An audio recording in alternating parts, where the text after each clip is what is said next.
Here's a glance at AI, or artificial intelligence, in education. Yep, I get it. Change is here, whether we like it or not, and we might have mixed feelings about it.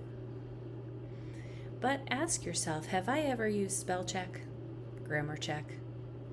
Have I ever programmed my GPS, gone the wrong way, and it reroutes me? Or it looks ahead and sees that there's been an accident and it takes me off the highway and sends me a different way? Have I ever clicked on a recommended ad or noticed that those ads seem to be tailored directly to me? Well, that's all AI. However, when we think about AI in education, it's so natural to say the what if part, like what if they cheat? How do I know they're doing their own work? How do I know they're learning and not just plugging everything into AI? And then the fear just starts to build. Part of that fear is something everyone is experiencing because we don't know answers to all of these questions. I will tell you right now, there is no 100% perfect place to check to see if AI did work. Did you know that students can generate something in AI and then put it through something called a humanizer, which will take it and make it seem less like AI? We're going to have some really important conversations coming up soon about what does learning look like? What is reasonable to ask? How do we know if they're doing their own work? We can't rely on AI checkers. So that's the scary part, and those are the steps we're going to tackle in time. But moving forward, we have to think about the what ifs. What if we use AI and it's a thinking partner? What if our class has a question and we decide to ask? Think about how often you might do a Google search for something. AI might be a richer way to do that. AI can be your assistant. It can free you up and allow you to spend more time with your students, actually working with them and doing some of the legwork behind the scenes. It doesn't take away your job at all, but it enhances your job and lets you decide how you spend your humanity, like how you take your time and make it the most valuable. It also could serve as an awesome tutor, so those are some things to think about. No matter what, we always think of the why. Why do we have to talk about AI? Because we need to prepare students for their world. Everything we do is in preparation for them when they leave us. AI is part of their world. If you're someone who uses AI now, you might be very thankful for it. I needed to do a letter of recommendation, or I wasn't sure how to word this thank you letter, so I put it in here and used my own ideas and crafted it.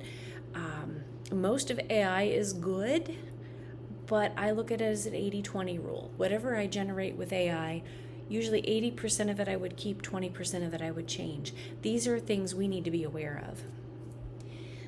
So how do you even get started?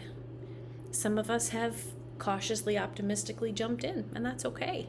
Some of us are like, oh my goodness. The first step is to familiarize yourself with some of these tools. Get to use it, experiment, see what works for you. It may or may not work for you. And then if you decide to use it with students, you need to model. It's just like if you want a skill, you have to teach a skill. I will say that setting even middle school kids loose in an AI tool is not necessarily the best way to go about this. Most of these tools have age restrictions, and you will look and find many of them are 18. Now, so why do we talk about this in school? Because they're going to go home and use it anyway. You also have the ability in your classroom to say, okay, AI cannot be used, period. AI can be used on this type of assignment. You can lay out exactly what you expect. You are the teacher. So how do you start learning about some of these things? We have a website for you that's linked in this more. And if you go there and go to tutorials, everything's listed alphabetically. There's an AI section. This has some great resources for you, just some things that have been collected over time. And at the very bottom, you will notice there are ways to get Act 48 by completing some webinars. So if we keep on going, there we go. So the other thing I will tell you is there will be an online AI course coming up here in October, so just be watching your email.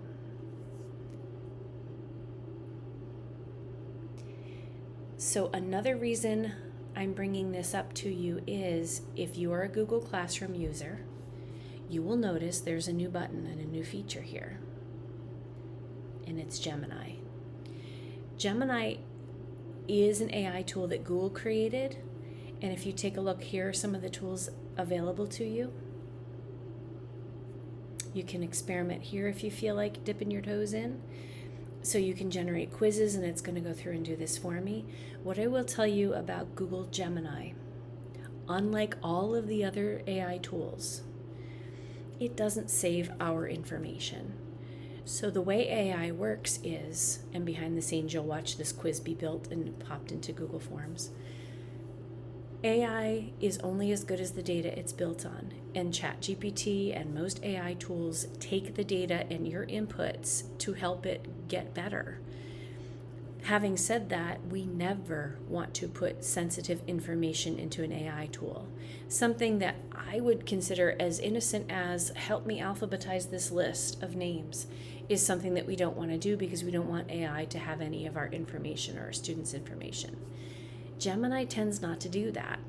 They don't use our data to inform their data sets to make the AI smarter.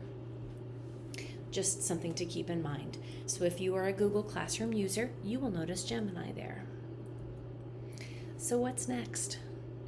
If you're already experimenting, keep on going. Maybe look at that website for some resources that's updated pretty regularly, or consider the AI course. Or if you are a department or a grade level that would like to get together and have some discussions, I'm more than willing to come meet with you. You're not on your own in this journey, and it might feel scary and it might feel exciting all at the same time. And do we have everything figured out in terms of policy, procedure? No, we're going to be building that.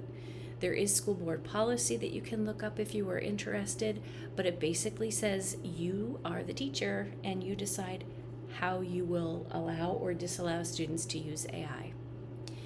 So, welcome back to the 2025-26 school year. I'm here to help. If you have any questions about AI or anything related to integration, don't hesitate to reach out. Have an awesome year.